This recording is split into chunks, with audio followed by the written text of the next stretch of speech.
Hi guys, today we are going to look at how you can check on things like the utilization and availability of your resources.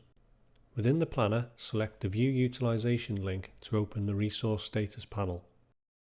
You can swap between the Utilization, Availability and Allocations view. Let's start by looking at the Availability view. Select to expand the role so you can view the resources in the role. A green cell with a tick means the resource is allocated 100% of their time and has no spare availability.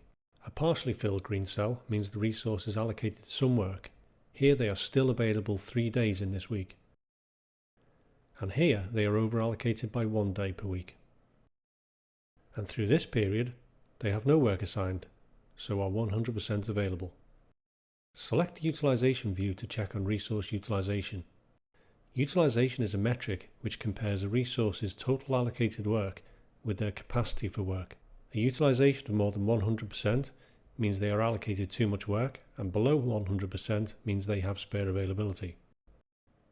Click on a cell and you can see a breakdown of which projects the work is related to. The last view compares allocations and supply.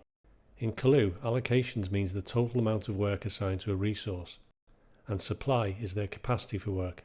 Here we have a resource who's allocated 6 days work in a week, but they only work 5 days a week, so they show as overutilized. The role row is a summary of the work assigned to the resources in the role, plus any work that you have assigned directly to the role. So while we have periods of overutilization at the resource level, if we look at the overall utilization of the role, we still have spare capacity. This means we could reassign work between the resources to solve the utilization issues.